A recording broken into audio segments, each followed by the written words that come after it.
मुझे तुम जैसे मक्कार धोखेबाज आदमी से कोई रिश्ता नहीं रखना है। निशा, निशा प्लीज मेरी बात समझने की कोशिश करो निशा, इसमें मेरी कोई गलती नहीं है।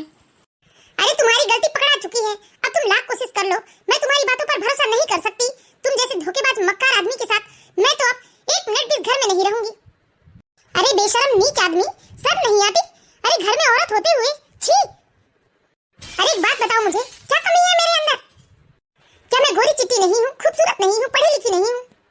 प्लीज प्लीज निशा मेरी बात समझने की कोशिश करो, प्लीज मेरी बात का भरोसा करो। मत छुओ मुझे, दूर हो जाओ मुझसे। अरे कलमुही करम जली, बेशर्म औरत, तुझे जरा भी शर्म नहीं आई? तू अपने पति के ऊपर हाथ उठा रही है। मम्मी जी, बेकार में चिल्लाइए मत आप नहीं जानती अपने बेटे की हरकत के बारे में। अगर आपको पता चलेगा ना तो आप भी अपने बेटे को थप्पड़ ही मारेंगी। अरे चल हट, बढ़िया ही तू मुझे बताने वाली, मैं अपने बेटे को थप्पड़ मारूंगी? आज तक मैंने उसे पाल पोस कर इतना बड़ा कर दिया, कभी एक चाटा भी नहीं मारा अपने बेटे को, और तू कल की आई छोरी मेरे बेटे के ऊपर हाथ उठाया। रुक अभी तू, अभी तेरे बाप को फोन लगाती हूँ, बुलाती हूँ तेरे बाप को। अरे जैसे तूने मेरे बेटे को थप्पड़ मारा ना, ऐसे थप्पड़ पे थप्पड़ ना पड़वाया सबके सामने तो मेरा नाम भी निर्मला देवी नहीं। हाँ जरूर बुलवाइए, लेकिन सिर्फ मेरे पापा को नहीं, अरे ससुर जी को भी बुलवाइए, उन्हें भी तो मालूम चले उनके बेटे की हरकत के बारे में। मम्मी मम्मी रहने दीजिए, आप कुछ मत बोलिए। चुप कर तू।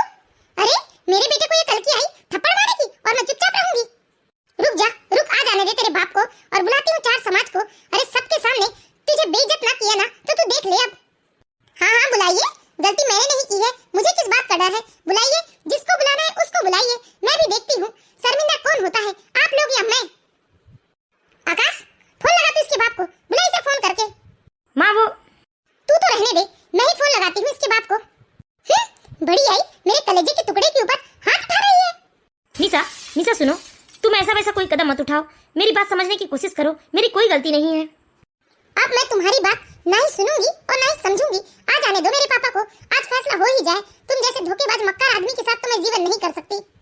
अरे ऐसे आदमी के साथ रहने से तो अच्छा है कि मैं अपना पूरा जीवन अकेले ही बिता दूं। प्लीज निशा। नहीं, मुझे कोई बात नहीं करनी है और आ जाने दो मेरे पापा को। अब जो भी बात होगी ना मेरे पापा के आने के बाद ही होगी। इस तरह निशा बहुत गुस्से में थी और गुस्से में उसने आज अपने पति को थप्पड़ भी मार दिया था और वह कमरे से बाहर चली गई। और इधर थोड़ी ही देर में निशा की सास ने निशा के पापा और भाई को फोन करके बुला लिया। लेकिन घर में निशा के ससुर जी नहीं थे, क्योंकि निशा के ससुर जी अक्सर फील्ड वर्क के चक्कर में एक दो दिन घर से बाहर ही रहते थे। नमस्ते समधन जी, ऐसा क्या हो गया? क्या आपने हमें इस तरह तुरंत बुलाया है फोन करके? भाई साहब, आपने अपनी बेटी को यही सिखाया है क्या? इसने मेरे सामने मेरे बेटे को थप्पड़ मारा, अपने पति पर हाथ उठाना सिखाया आपने अपनी बेटी को? समधन जी, आप ये क्या कह रही हैं? हाँ भाई साहब, आपकी बेटी की इतनी हिम्मत हो गई कि उसने मेरे सामने मेरे बेटे को चाटा मारा। देखो भाई साहब, अब मैं आपकी बेटी को एक मिनट भी अपने घर में बर्दाश्त नहीं कर सकती, इसलिए अभी के अभी तुरंत मेरी आंखों के सामने से अपनी बेटी को लेकर जाओ, वरना फिर अपनी बेटी को भूल जाना, मेरे हाथों से कुछ उल्टा सीधा हो जाएगा। आखिर बात क्या हो गई? तुम बताओ निशा, तुमने दामाद जी को क्यों चाटा मारा? पापा, कोई जरूरत नहीं है कुछ कहने की। देखिए भाई साहब, बोला ना मैंने, अभी के अभी तुरंत इसे लेकर चले जाओ, अपने घर ले जाकर आराम से बिठाकर पूछते रहना कि ऐसी क्या बात हो गई, किसने आपके दामाद को चाटा मारा। आपकी बेटी 5 मिनट भी यहाँ और रुक गई ना तो मेरे हाथ से कुछ उल्टा सीधा हो जाएगा। अरे मेरा एक लौता लाडला बेटा, उसके ऊपर मैंने कभी ना उसके पापा ने हाथ उठाया और ना ही कभी मैंने, और आपकी बेटी ने मेरे बेटे के ऊपर हाथ उठा दिया। नहीं, इतनी बेइज्जती तो मैं बर्दाश्त नहीं कर सकती। लेकिन हमें भी तो मालूम चले कि आखिर हमारी बहन की गलती क्या है। मैंने कहा ना सुदेश, अपनी बहन को यहाँ से लेकर जाओ और जो भी बात है ना आराम से घर में बैठकर पूछते रहना। देखो कारण जो भी हो, लेकिन सबसे बड़ी बात तो ये है कि इसने मेरे बेटे को मेरी आंखों के सामने चाटा मारा। पापा, मैं खुद भी जाना चाहती हूँ, नहीं रहना चाहती ऐसे धोखेबाजों के घर में। मैं अभी अपना सामान लेकर आती हूँ। हाँ, जल्दी जाओ, यहाँ तुम्हें कोई रोकने वाला नहीं है। लेकिन बहन जी, एक बार हम दामाद जी से भी बात करना चाहते हैं। मैंने कहा ना कि जो भी बात है आप आराम से बैठकर अपने घर में कीजिए। इस समय मेरा दिमाग इतना गर्म है कि मेरे से कुछ उल्टा सीधा हो जाएगा। लेकिन समधन जी, कम से कम समधी जी को तो आ जाने दो। वो 2 दिन के बाद आएंगे और 2 दिनों तक तो मैं आपकी बेटी को इस घर में बर्दाश्त नहीं कर सकती।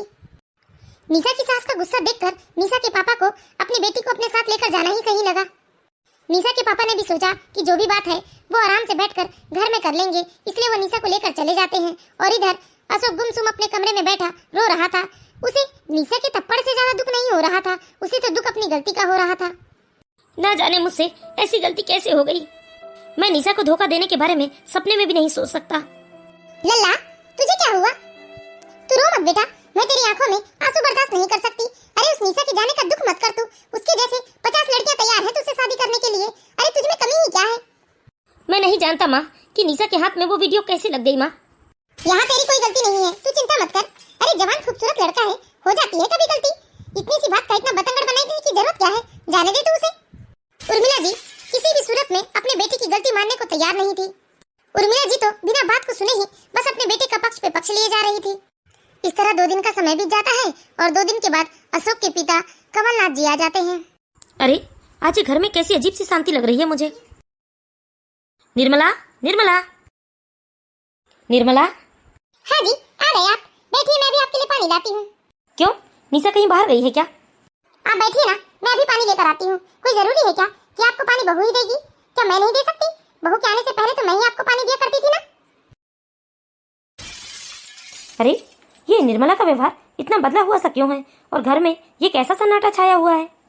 पापा आ गए आप? हाँ बेटा, लेकिन तुझे क्या हुआ? तू क्यों इतना उदास है? कुछ नहीं पापा। कोई ना कोई बात तो जरूर है। घर का माहौल बिल्कुल बदला हुआ सा लग रहा है। अरे 2 दिनों में ऐसा क्या हो गया? मैं अभी जाकर उर्मिला से पूछता हूँ। उर्मिला, कोई बात तो जरूर है, तुम मुझसे कुछ छुपा रही हो। और एक बात बताओ, ये अशोक का चेहरा ऐसे लटका हुआ सा क्यों है और बहू कहाँ गई? अरे भूल जाओ अपनी बहू को, मर गई वो हमारे लिए। इतनी बड़ी गलती की है आपकी बहू ने जिसकी कोई सजा नहीं है। अब मैं उसे इस घर में कभी नहीं आने दूंगी। निकाल दिया मैंने उसे घर से। उसके बाप को बुलाकर कह दिया मैंने कि ले जाओ अपनी लाडली बेटी को। और जानना चाहते हो कि आपका बेटा इतना गुमसुम उदास क्यों है? तो सुनो, आपकी बहू ने आपके बेटे को थप्पड़ मारा है। थप्पड़ मार कर गई है वो हमारे लाडले बेटे को। क्या? लेकिन क्या हुआ? कोई बताएगा कि आखिर बात क्या हो गई? क्योंकि निशा तो बिल्कुल भी ऐसी नहीं है। देखिए जी, आपकी बहू कैसी थी कैसी नहीं थी ये आपको कैसे पता चलेगा? आप तो आए दिन काम के चक्कर में घर से बाहर ही रहते हो ना। अरे मुझसे पूछो, मैंने देखा है उसका असली रूप। इतनी बुरी तरीके से उसने हमारे बेटे को थप्पड़ मारा कि हमारा बेटा 4 कदम पीछे हट गया था। अरे औरत जात होकर उसकी इतनी हिम्मत हो गई कि उसने अपने मर्द के ऊपर हाथ उठाया। अरे अपने पति के ऊपर हाथ उठा रही थी वो। नहीं उर्मिला, मैं नहीं मान सकता। जरूर कोई बहुत बड़ी बात होगी। बिना किसी बात के वो हमारे अशोक को थप्पड़ नहीं मार सकती। वो इतना बड़ा कदम ऐसे नहीं उठा सकती। बताओ क्या बात हो गई? क्या किया है हमारे अशोक ने? हाँ हाँ, आप तो मेरे बेटे के पीछे ही पड़ जाओगे ना कि क्या किया था उसने। अरे कुछ भी तो नहीं किया था। अरे जवान लड़का है, मर्द है, बाहर आता जाता है, 4 लोगों में उठना बैठना है उसका।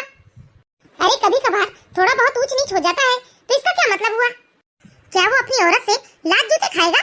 अरे जवान लड़का है, सुंदर है, हो जाती है जवानी में गलती। देखो उर्मिला, इस तरह तुम बात को घुमा फिरा कर मत बताओ। सीधे सीधे बताओ कि अशोक ने क्या किया है। अरे मैं अपनी बहू को अच्छे तरीके से जानता हूँ। वो इतना बड़ा कदम ऐसी छोटी मोटी बातों से नहीं उठा सकती। कोई ना कोई बड़ी बात तो है जरूर। अरे इतनी भी कोई बड़ी बात नहीं हो गई जिसके लिए अपने मर्द के ऊपर हाथ उठाएगी। तुम तो रहने ही दो, मैं अभी जाकर खुद अपने बेटे से पूछ लेता हूँ। कोई गलती नहीं है मेरे बेटे की। अरे जवान है, सुंदर है, हो गई उससे छोटी मोटी गलती। उसके लिए उस कलमुही ने मेरे बेटे के ऊपर हाथ उठा दिया। सुन लीजिए, मैं उसे इस घर में बिल्कुल बर्दाश्त नहीं कर सकती। पहले मैं अशोक से बात करूंगा, उसके बाद ही तुमसे बात करता हूँ। देखो अशोक, कोई छोटी मोटी बात तो नहीं हो सकती। बात जरूर कोई बहुत बड़ी है, नहीं तो बहू ऐसे घर छोड़कर नहीं जा सकती। तुम बताओ मुझे कि इन 2 दिनों में ऐसा क्या हो गया घर में? तुम्हारी माँ तो जैसे कुछ बताने को तैयार ही नहीं है, बातों को गोल मटोल कर रही है। तुम बताओ मुझे, बहू ने तुम्हें थप्पड़ क्यों मारा? पापा, गलती तो हुई है मुझसे, छोटी मोटी नहीं बल्कि बहुत बड़ी गलती हुई है मुझसे। लेकिन मेरा विश्वास कीजिए पापा, मैंने कुछ भी जानबूझकर नहीं किया है। हाँ बेटा, लेकिन क्या गलती हुई है तुमसे? देखो तुम मुझे साफ साफ बताओ, कुछ छुपाने की जरूरत नहीं है। दरअसल पापा, मेरे दोस्त की बर्थडे पार्टी थी। आपको तो पता ही है ना कि आजकल 10 में से 8 लड़के ड्रिंक करते हैं। मेरे दोस्तों ने भी जानबूझकर मुझे जूस में शराब मिलाकर पिला दिया था। वो भी थोड़ी बहुत नहीं पापा, एकदम लिमिट के बाहर ड्रिंक की थी मैंने। और मेरे दोस्त ने अपने सारे कॉलेज के फ्रेंड्स को बुलाया था, जिसमें करीब 7 लड़कियां भी थी। पापा, वैसे तो मैं नशे में था, मुझे कुछ अच्छे से याद नहीं है, लेकिन उनमें से किसी एक लड़की ने मेरे साथ कुछ ऐसी हरकतें की और वीडियो में ऐसे दिखाया जैसे ये सब मैं कर रहा हूँ। और वो वीडियो किसी ने निशा को सेंड कर दिया। और पापा, जब निशा ने मुझे वो वीडियो दिखाया तो मुझे खुद ही हैरानी हुई थी कि आखिर ये सब कैसे और कब हो गया। अपने बेटे की बात सुनकर तो कमलनाथ जी अपने सिर में हाथ रखकर बैठ जाते हैं। वह सोचने लगते हैं कि यह तो बहुत ही गंभीर विषय है।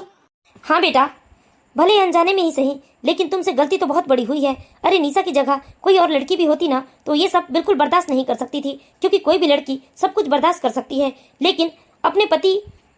हाँ पापा, जानता हूँ मैं। जब मुझे निशा ने वीडियो दिखाया तो मैं खुद ही सदमे में आ गया था कि ऐसा कैसे और कब हो गया। निशा ने जैसे वीडियो देखा पापा, निशा खूब चिल्ला चीख रही थी और ऊपर से माँ भी कितना चिल्ला रही थी, इसलिए मुझे कुछ भी समझ में नहीं आया और मैं बस एक जगह बैठे ही रह गया। और अचानक से ये सब कैसे हो गया कुछ समझ में नहीं आ रहा है। और निशा के पापा और भैया आकर निशा को अपने साथ लेकर चले गए। बेटा, क्या तुमने बहू को समझाने की कोशिश नहीं की? बताया क्यों नहीं कि सच्चाई क्या है?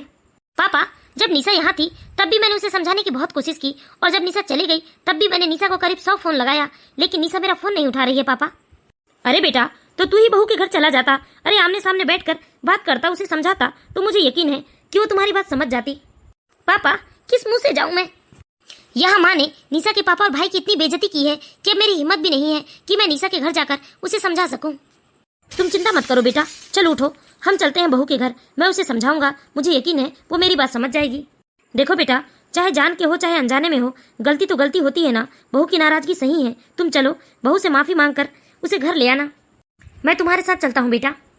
मेरा बेटा कहीं नहीं जाएगा। आपका दिमाग खराब है क्या? आप मेरे बेटे को उस कल की आई लड़की के पैरों में गिराना चाह रहे हैं। उसने मेरे बेटे को थप्पड़ मारा और ऊपर से मेरा बेटा जाकर उससे माफी मांगेगा? नहीं नहीं, ऐसा बिल्कुल नहीं हो सकता। मेरा बेटा उससे माफी नहीं मांगेगा। अरे मैंने बेटा पैदा किया है, औरत नहीं, जो मेरा बेटा वहाँ जाकर उस औरत के सामने रोएगा, गिड़गिड़ाएगा। मर्द है मेरा बेटा और उसे मर्दों की तरह जीने दो। उसे उसके ससुराल में ले जाकर माफी मंगवाकर उसकी इज्जत आप कम करवाना चाहते हैं? खबरदार, जो तुमने एक शब्द भी मुंह से निकाला तो ये सब जो हुआ है ना, ये सब तुम्हारा ही किया धरा है। अगर सही समय पर तुमने समझदारी दिखाई होती तो शायद ये दिन देखने नहीं पड़ते। अरे क्यों नहीं आएगी बहू इस घर में? अरे इस घर की बहू है ये, जितना ये घर तुम्हारा है उतना ही बहू का भी है। तुम होती कौन हो उसे इस घर में आने से रोकने वाली? अच्छा जी, तो बहू के प्यार में आप कुछ ज्यादा ही बोल रहे हैं। बता दे रही हूँ मैं आपको साफ साफ, या तो इस घर में वो आएगी या तो इस घर में मैं रहूंगी। आप खुद ही फैसला कर लो कि आपको किसको रखना है इस घर में। लेकिन मेरा बेटा नाक नहीं रगड़ेगा वहाँ जाकर। अच्छा, अगर ऐसी बात है तो तुम चली जाओ, तुम अपने मायके जाओ, जैसे तुमने बहू को भेजा था। ये घर मेरा है और मैं फैसला करूंगा इस घर में कौन रहेगा और कौन इस घर से जाएगा। फिलहाल तो मैं अपने बेटे को उसके ससुराल लेकर जा रहा हूँ, लेकिन जब वापस आऊंगा ना तब तुम यहाँ से गायब मिलना। इस तरह कमलनाथ जी अपनी पत्नी को धमकाते हुए वो अपने बेटे को लेकर अपने बेटे के ससुराल चले जाते हैं और वहाँ जाने के बाद वह बहू के पूरे परिवार को इकट्ठा करते हैं।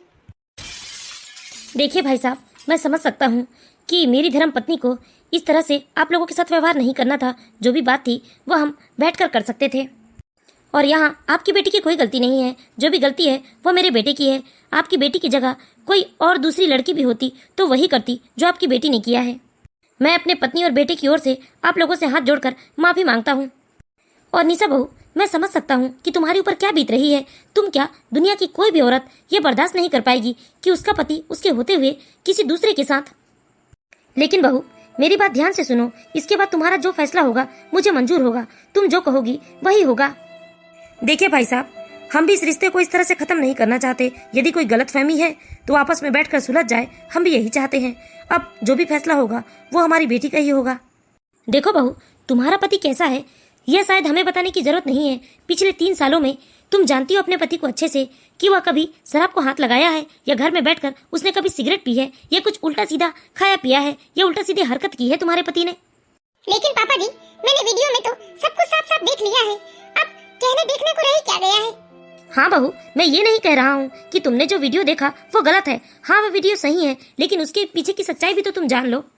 देखो बहू, उस रात पार्टी में अशोक को बहलाकर शराब पिलाई गई थी, और वह तो तुम भी जानती हो कि जब इंसान नशे में रहता है तो उसे कुछ होश नहीं रहता। यह धोखा किसी के साथ भी हो सकता है, कल को तुम्हारे साथ भी हो सकता है, या फिर मेरे साथ भी हो सकता है, किसी के भी साथ भी हो सकता है। अशोक खुद वीडियो देखकर परेशान है, वह तो तुम्हारे सामने भी नहीं आना चाहता था। मैं उसे जबरदस्ती लेकर आया हूँ। बहू, मैं तो बस इतना कहूंगा कि अपनी गृहस्थी मत बिगाड़ो, अपने पति की बातों को समझो, उससे बात करो, अपने पति की बात सुनो, सारी सच्चाई जानो, और सारी सच्चाई जानने के बाद ही फैसला करो। हाँ बेटा निशा, मैं भी तो इसी बात को लेकर बहुत परेशान हूँ कि दामाद जी तो ऐसे नहीं है, जरूर कोई और बात है। बेटा, नशे में ना इंसान क्या कर बैठता है, उसे कुछ होश नहीं रहता। एक बार तुम दामाद जी की जगह अपने आप को भी तो रख कर देखो। हाँ निशा, चाहे जाने अनजाने ही सही, लेकिन हाँ मुझसे गलती हुई है। तुम मुझे जो सजा दोगी मुझे मंजूर है, लेकिन प्लीज मुझे छोड़कर मत जाओ, मेरे साथ घर चलो। मैं तुमसे वादा करता हूँ मैं ऐसे दोस्तों की संगत भी नहीं करूंगा, सारी दोस्ती यारी छोड़ दूंगा। इस तरह कमलनाथ जी ने और अशोक ने निशा को बहुत समझाया। यहाँ तक निशा के माता पिता और भाई ने भी निशा को बहुत समझाया कि सच में दामाद जी तो ऐसे नहीं है, और निशा को भी सबकी बातों पर जैसे यकीन हो गया और वो अपने पति और ससुर के साथ वापस अपने ससुराल जाने को तैयार हो गई। मना किया था मैंने आपको कि इस घर में नहीं आएगी, फिर आप इसे इस घर में क्यों लेकर आ गए? तुम अभी तक गई नहीं, मैंने तुमसे कहा था ना कि मेरे आने से पहले तुम यहाँ से चली जाना। चलो निकलो यहाँ से, मैंने कहा अपना सामान बांधो और निकलो यहाँ से। सुनाई नहीं देता क्या तुम्हें? अपने पति का पहली बार इतना गुस्सा देखकर तो जैसे उर्मिला जी डर जाती है, और उर्मिला जी को लगने लगता है कि अब गुस्से से नहीं प्यार से ही काम लेना पड़ेगा। और उर्मिला जी ने तुरंत ही अपना तीर्य चरित्र चलाया और गिरगिट से भी तेज रंग बदलते हुए बड़े ही प्यार से अपने पति से कहती है, अरे ये कैसी बातें कर रहे हैं आप? भला मैं कहाँ जाऊंगी जी? कहाँ जाऊंगी? कहाँ जाऊंगी कि क्या मतलब? अरे अपने मायके जाओ। क्या जी? अरे मायके जाऊंगी भी तो कितने दिन मायके में रहूंगी? किसके भरोसे से रहूंगी? किसके सहारे से रहूंगी? और दुनिया समाज क्या कहेगी? इस उम्र में मायके की रोटी तोड़ रही है। अच्छा, जब बात खुद पर आ गई तो दुनिया समाज सब दिखाई देने लगा।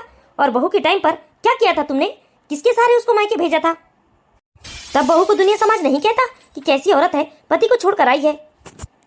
अरे तुम्हें शर्म आना चाहिए, एक औरत होकर दूसरी औरत का दर्द नहीं समझ सकी। अगर तुम्हारे बेटे की जगह तुम्हारा दामाद होता और तुम्हारी बहू की जगह तुम्हारी बेटी होती, तब भी तुम क्या ऐसा ही फैसला लेती?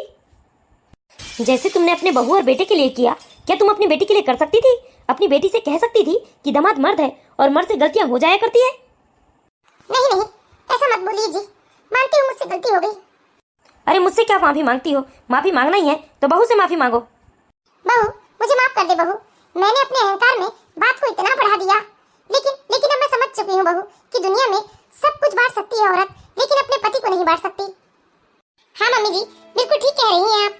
तो बताइए दोस्तों, आप लोगों को हमारी कहानी कैसी लगी? यदि कहानी अच्छी लगी हो तो प्लीज इस वीडियो को लाइक कीजिए और इसी तरह की मोरल स्टोरीज देखते रहने के लिए हमारे चैनल सास बहू की दुनिया को सब्सक्राइब करें।